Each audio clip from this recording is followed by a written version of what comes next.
Hello and happy Monday. Welcome to Believe in Purdue. I am Sam Sprunger, as always, joined by Grant, Flora Grant.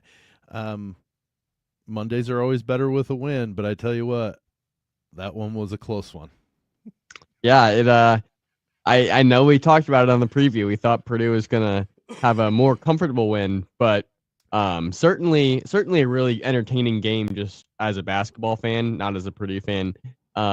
That in all honesty is what an IU Purdue rivalry game should be.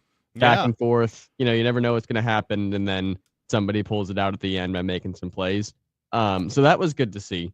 Obviously, as a Purdue fan, being at home with the better team, would have liked to have seen a little more dominance from Purdue. But overall, it was a fun game to watch, and I think both teams really stepped up and played some good basketball. So yeah, the Purdue Boilermakers beat the Indiana Hoosiers 81-76.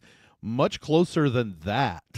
I mean, a 5 point game. It was back and forth for the better part of about 3/4 of that game, where a couple of times each team had a 7 or 8 point lead, but that was about as far as it got away from either one, and the other one just always battled back. Trey Kaufman ran with 23, but will probably the biggest shot of the evening from about 14 feet away on the Big Ten logo. Sinks a little it was almost like a forward hook shot, like a one-handed, like he was.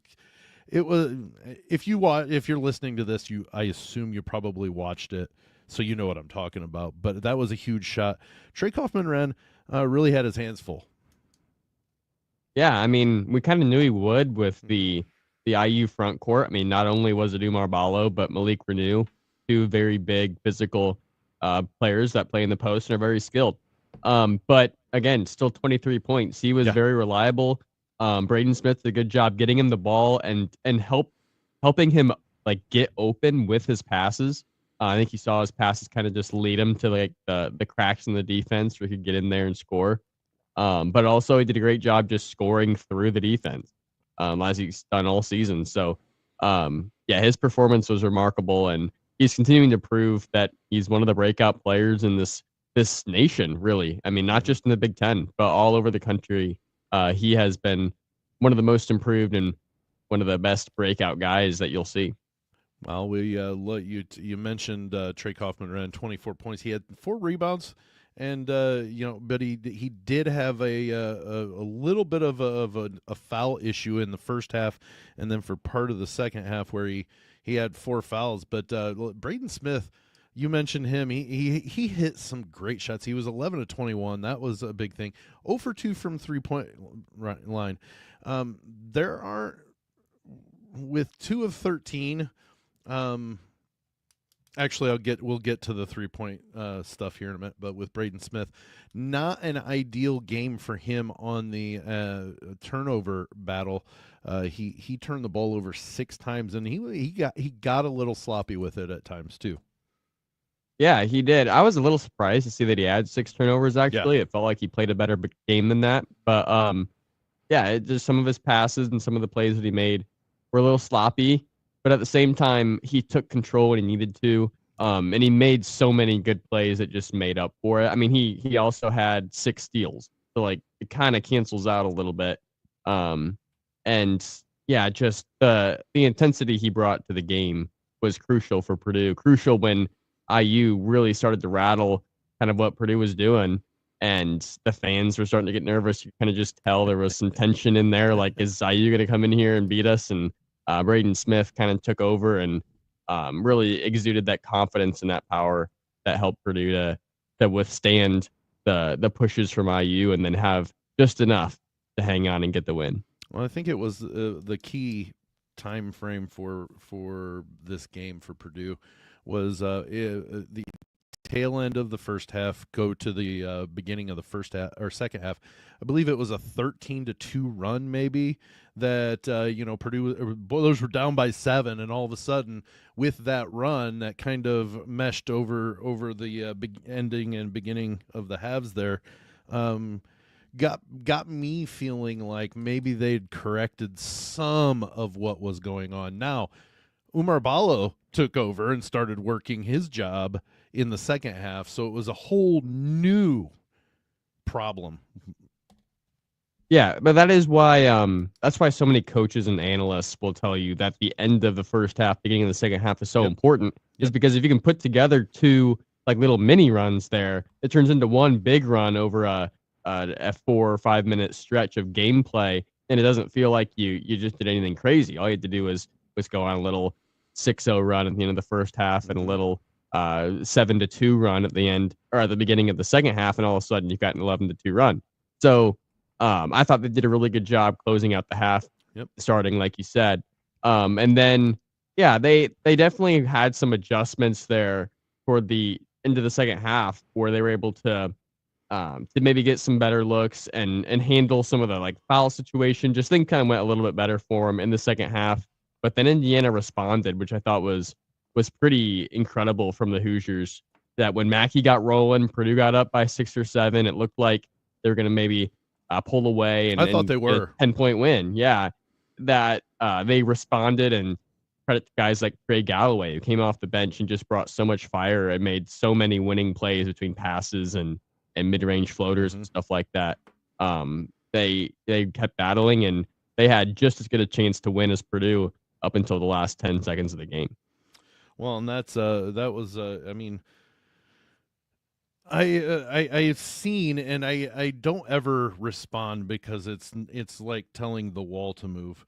But seeing people of the IU fandom complaining about Mike Woodson, saying, Luke Goody scored 13 in the first half and he didn't score any in the second half. Why wouldn't you game plan to include him more? Well, you know what? Purdue was playing defense. And you know what? There are times, and I'm not damning Matt Painter if he were to say, look, we're going to let the big guys eat. We can't let Goody. We can't let this guy. We can't let them be the ones that beat us. Now, you're going to play them, and you're going to do your best to try to keep Ballo from scoring like he did with such ease. And Mbako, he had a very solid second half like he did the first half. I think he had 13 in the first half, and I think maybe 20 or 12 in the second. Like, he was pretty well balanced. Mbako might have had 15 in the half, but still, my point being is maybe there was a trade-off of, look, we can't let Goody blow up, or so let's make sure he doesn't. Yeah, I mean, especially if you talk about shooting, he is by far the top of the scouting report because guys like Mbako are inconsistent. Then you have some guys like Rice and Carlisle, although he didn't play in this game because I think he's dealt with some sort of injury or something. Yeah, I think so. But those guys have not been good shooters all season. So if you're trying to lock down somebody from beyond the arc, it's Luke Goody. And then a guy like Mackenzie Mbako, who's been inconsistent, has a great game and takes advantage of some matchup favorabilities for him. And he's the one that goes off with 25, like 15 in the first half, like you said. Yeah. He went 10 of 17 from the field, 3 of 8 from threes. He made more threes than Purdue did as a team. And I guess maybe that was my biggest concern. It wasn't the turnovers from Braden Smith because all in all, the team only had 10. They outplayed IU 20-10 on the turnover battle, and they won that battle. The three ball is what is a little bit concerning because there have been multiple games as such recently where the Boilers ain't hitting their threes. And I'm not saying you have to hit 19 like you did against Nebraska. I'm saying you've got to have that threat of, okay, if we hit 5 out of 13, that's still a pretty effective amount. But 2 out of 13, I don't know that they were really worried. I don't know that IU was worried about Purdue shooting. Yeah, and I think so much of it comes from guys like Camden Heide and Miles Colvin, those guys that aren't Smith and Lawyer, because everybody knows Smith and Lawyer, if you leave them open, they're most likely going to knock it down. Now, they were collectively 1 of 5 together. That shouldn't have happened, but that's not going to happen very many games. It's Miles Colvin who's 0 for 3 when he was wide open all 3 times. And it's Cam Heide who was 0 of 3. And Jakari was 1 of 2. So that he's been shooting the ball pretty well, but he only got 2 shots up and only made 1 of them. So it's like, those are the guys that if they can start hitting some threes, it really opens things up, not just for Smith and Lawyer, but for TKR in the middle. They have got to find some consistency and some volume with their shots so that they can really relieve that pressure. Because I think that's the next step. is you got to get guys like Heidi and Colvin to step up and to be factors that you have to plan for beyond just Smith, Lawyer, and Drake Hoffman-Wren. Well, and yeah, it's almost like it's okay. We know those three. We need a couple of really good complementary players to really consistently rely on. And Cox has been good. He's lacked the consistency of his output. Harris has been okay at times, but he's definitely lacked in his consistency.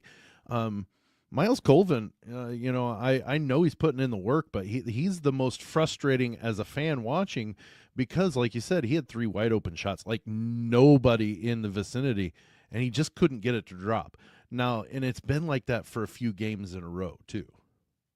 Yeah, I think he's a kind of guy that confidence is a big thing. When he can start knocking him down, then man, he's dangerous. But when he goes on these cold spells, it just feels like he's just kind of chucking him up there, and he's just kind of just trying to get the shot up instead of trying to make the shot. You see some really ugly bricks and stuff where he's just kind of, it just doesn't feel right. And his shot is so like, it feels a little bit like a dart. Like he just kind of, he gets it up there really not like the greatest arc and not super smooth, but like when it goes in, it's a really, I don't know. It's more of a stronger shot. Swish, I guess it's a hits the back of the rim and goes down. It's not. It's not eloquent. Yeah, and it's the kind of shot I feel like that isn't very forgiving. So if you're on, then you're gonna nail them. But if you're not on, then it's just gonna be brick after brick. And when you're dealing with a guy who already gets some inconsistent minutes, it can be hard to get out of those shooting slumps. But he needs to become a guy that if he gets open from 3, he's gonna make it a large portion of the time. He's a guy that then you have to deal with. And I think also, I've said this before, Heidi and Colvin, if they can start being more dribble drive guys as well, use their athleticism to blow by some defenders and cut into the defense that way, that really helps Purdue. And you saw Heidi, I think, try that a little bit, like one or 2 possessions, but it didn't really go anywhere. I think that would really space some things out and open things up for Purdue. Well, I tell you, I mean, IU played a really good game. I still kind of question the play call at the end where, that didn't seem like there was much of a set play or anything drawn up. But you know what? That's semantics when it comes to the fact that it was 1-point game with under 30 seconds remaining, and, well, it was at 10 seconds remaining at that point. Kaufman-Wren had already hit his shot to give the lead. And, they just didn't look like they had it set right. But you know what? The rest of the game leading up to that point, they played they had a good game plan, and they executed it pretty well. Yeah, I mean, they knew the areas, they had strengths, and they were able to exploit them. Like we talked about in the preview, Mackenzie Mbako is going to be a matchup issue. Because who do you put on him? Do you put CJ Cox on him, who's a freshman, who's still undersized, and is a guy you typically put in the point guard? You put Braden Smith on him, who's just so small compared to Mbako, or do you put Fletcher Lawyer on him, who again is undersized, not athletic, and not a very good defender? And no matter what, Mackenzie Mbako had a great matchup, and he drove the ball really well. He shot over the defenders, and he found so much success with that. We talked about how Ballo was going to be a force in the paint. Luke Goody even would come in and be a factor. So, like, they just knew where they could take advantage of Purdue, and they did it really, really well. I'll tell you what, Malik Renew, he he knows how to foul quick. Yeah. He was limited very much in his time game on Friday because he was in foul trouble very quickly, and as soon as he went back in, he got into deeper foul trouble.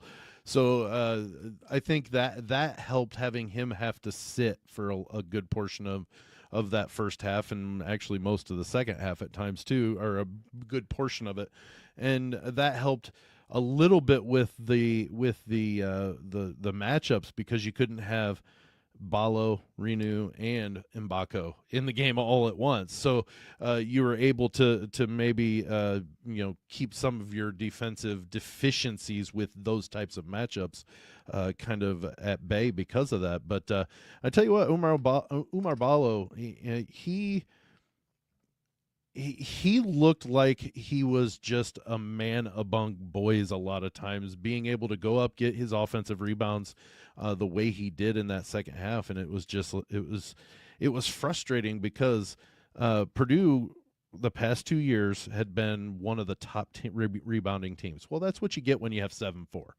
and 305. And, now they're one of the worst. They're like in the 200s when it comes to rebounding margins. And IU was able to exploit that for a good portion of that game. Yeah, and there was a point where they did one of their like look in the huddles or whatever, and Matt Painter was talking mid game about like, hey, we got to box out, we got to secure these rebounds, and Purdue just still couldn't get it done. And definitely part of that has to do with Indiana's size, and Purdue's lack thereof.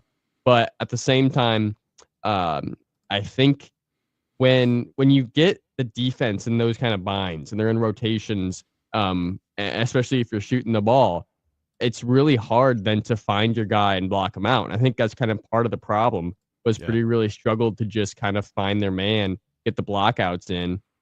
And a lot of times it resulted in Ballo getting the rebound. But they couldn't get into their usual like blockout rebounding type of situation. So credit to IU again for kind of being able to play offense so that then their offensive rebounders could crash, and it just really forced Purdue to struggle.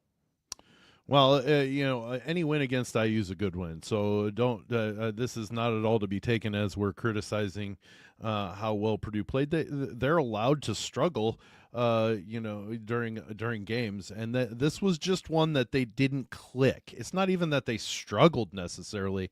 It's just they didn't click on a lot of these areas that we're used to seeing them click, and just really light things up. And it came as a little bit of a surprise because that's IU coming into Mackey. That was the surprise to me. And they did a great job getting the win. I mean, yeah. All things considered, that easily could have gone the same way as the Ohio State game.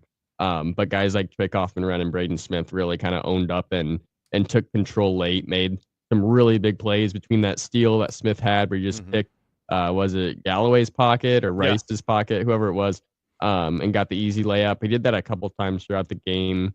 Obviously, TKR's last shot, all that stuff. It was a great job from Purdue to execute down the stretch and to find a way to win that game when they weren't playing their best. Yep. Well, we're going to go ahead. We're going to take a quick break for the audio podcast, and then we're going to preview the trip to Iowa City. Never an easy place to go for anybody, let alone just the Boilermakers. But we'll be right back after these messages. You're listening to Believe in Purdue on the Believe and Lounge Sports Network. Okay, we are back. And before we jump into the preview, Grant, big game in LA on Saturday. Michigan State falls to USC. I believe it was 80-74 or 73, or maybe it was 70-64. That's what it was, 70-64. The Trojans helping out everybody else in the Big Ten by giving the Spartans their first loss in 13 games. Yeah, for sure. Didn't really see that coming. USC played a great game. I watched the last 10 minutes of that game. Yep. And it was a great atmosphere. I mean, USC had some great fans there. They had a good environment going, but Michigan State traveled phenomenally. That was impressive. Yeah. I mean, it was really cool too, like Spartans versus Trojans. Like it just felt a little the storyline was kind of cool.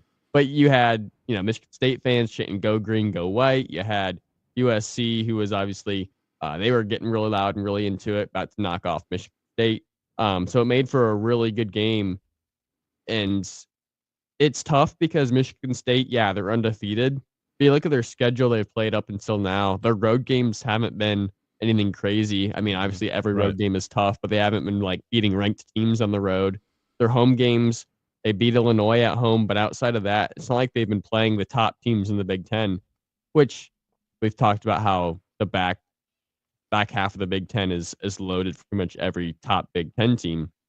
But It was interesting that Michigan State lost that game because now they have to go play Michigan twice and they have to play Purdue. They have to play a lot of really good teams, and you just got beat by USC. So it makes Purdue's path to a Big Ten championship a lot more realistic now. Yeah, it's a brighter path. We could see a way, but we're kind of grasping at straws until that first loss in the conference comes. But now it's kind of okay, we can see a path a little bit brighter. You go do your business on February 18th and keep par with them on all the rest of the season, you get the Big Ten championship. There we go. But first all though, Tuesday, tomorrow, we go to Iowa City to take on the Iowa Hawkeyes. 7 p.m. on Peacock, 7 p.m. Eastern Standard Time. The number 10 Boilermakers go to Iowa City to take on the Hawkeyes, and Carver-Hawkeye is a rough place to go, Grant. Yeah, definitely can be. And this Iowa team is not bad either. I mean, I think they're 4-6 in the Big Ten right now, so they're not they're not up in the upper echelon, but now they got Owen Freeman, who is their 6'10" center in the post. Yep. He doesn't seem like he's going to be as much of a problem as Zumar Bala was, but he still averages 16 points a game. He can rebound. It'll be interesting to see how Caleb Burst and Shakeoff and Wren handle him in the post. And then they got a lot of shooters too, and they got some great guards, starting with Peyton Sanford, guys who can really knock it down. He can just play good basketball. And if you're a good team that can play good basketball at home, it's obviously you're going to have a great chance to get a win over anybody. And this Iowa team could really use a win over a team like Purdue. Yeah, absolutely. They like you said, they're 4-6 in the Big Ten. So that's something that they've really got to correct. But I'm looking. I haven't seen a home loss by Iowa. Like right now, I'm seeing. They've got losses, but they lost to USC at USC. Then they lost to UCLA at UCLA. Oh wait, yep, Iowa, and Iowa has lost one home game, and that was to Minnesota on January 21st. So their teams they beat IU by 25 at Carver-Hawkeye. They have beaten Nebraska in overtime. That's not the greatest of wins, but they beat Nebraska and they were playing well.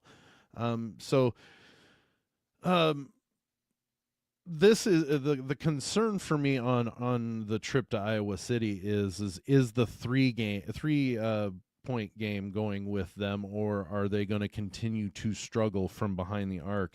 Because if so, that is what seems to happen with Iowa is they shoot the lights out and you've got to keep pace with them. Or if you shut them down, you've got to pull away from them or they get back. If you remember 2 years ago, I believe, it was Michigan State was up 12 with like a minute and a half left and ended up losing because Iowa can hit from range. Now, that's not the same roster, but geez Louise, McCaffrey, he just always has somebody that can shoot threes. Always. Yeah, and especially when you're at home, that makes you really dangerous, and that crowd can really become a factor too. Yeah, this definitely is a somewhat concerning matchup. It also happens to be the easiest road game Purdue has left on paper, which is scary.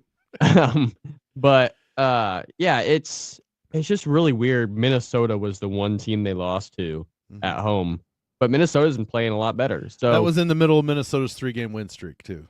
Yeah, so it's going to be one of those games where if it doesn't seem like they're necessarily in huge trouble, but depending on the Iowa team that shows up and depending on the Purdue team that shows up, they could easily not just lose, but get blown out because, like you said, it's an electric Iowa offense. I think they're scoring 85 points a game as a team. And it's a Purdue team that has been a little inconsistent from three. I think coming off a rough performance against IU, it'll be an area of emphasis. Is like, okay, we got to get a lot of good looks from three and then knock them down. We kind of saw that, I think, in the Michigan game after the rough shooting game against Ohio State. But the difference is now you're on the road. So Yeah, it's going to be, I think a lot will depend on how Purdue shoots the ball. And then defensively, you've just got to be able to stay strong and not get in too many rotations, too many binds where you now are just flying around on the 3-point line. And Iowa just passes the ball until they find the open man. Yeah, we'll have to see how that goes. They're averaging 85.7 points a game, and they are only averaging 10.2 turnovers per game. So you're going to have to, force them into turning the ball over and maybe disrupt their shooting to keep them below pace. Because I tell you what, if you have to expect Purdue to score 85 points in a game, that's not a very good chance that that's going to happen. They can do it, but a lot of things have to fall into place for them to do it. And like they scored 81 against IU, but it didn't feel like they got to 81. It really didn't feel like they got to 81 points.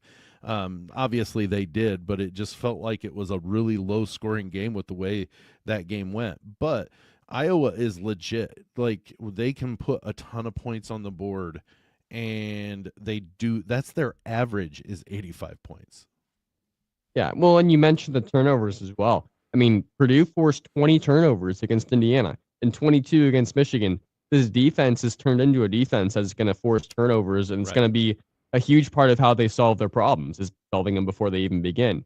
But now you're dealing with a team that only turns it over 10 times. You're on the road. If that doesn't go your way, now you got to find a way to stop them in the half court. And again, you're talking about a team that has a big guy who is very skilled, and then you're talking about all the shooters. If they don't figure out the right scheme, it becomes a way for Iowa to just get really electric and really hot, and then all of a sudden, kind of like we just said, they score 85 on you, and you can't find a way to score 85 back, and you lose the game. Yeah, and it's going to be an interesting game from that aspect, simply because how does Purdue counteract that offense? How well can they play the defense and lock it down to keep them under their average, and how do you make up a little bit more, or do you play such good defense that you pull them? Purdue, I believe, averages 71 points a game, I think is what it is. 77, sorry. So they're a little bit better off than I thought they were. So, I mean, they've got to keep Iowa down below their average. That's the key to tomorrow night. Yeah, and Peyton Samford, obviously, pretty much their best player. He's second leading on the scoring with 16, but he has been kind of the big man for him. And he plays the 4. I mean, he is their second forward behind Freeman. So now you're talking about having to put Burst or TKR on him, really, which that's not a great matchup, because they're going to definitely have to come out and guard him beyond the 3-point line. And then are they going to be able to move enough to be able to stay in front of him? That's not going to be an easy matchup for them to handle. So this seems like a game that if you're Purdue, you got to find a way to win, because you got a tough schedule coming up, and this one's winnable because Iowa hasn't been as strong in the Big Ten, but it's not going to be easy. And I definitely don't expect this to be a blowout. I think Purdue can find a way to win, but I don't expect it to be any kind of blowout. It's going to be a bit of a stressful one. Well, and as we've seen Saturday in LA with USC beating Michigan State, and other games that we just didn't see happening that way, this is definitely a conference that just on any given day, I know it's so cliche and so dumb, but literally any given day, a team can beat the other one, and it doesn't matter where it's at. It doesn't matter who it's against. So it'll be a very interesting game to watch tomorrow night at 7:00 on Peacock, 7:00 Eastern Standard Time on Peacock. So, well, Grant, another great episode in the books. Thanks for coming in and joining me and putting in some great content. And you know what? We'll see you guys on Wednesday.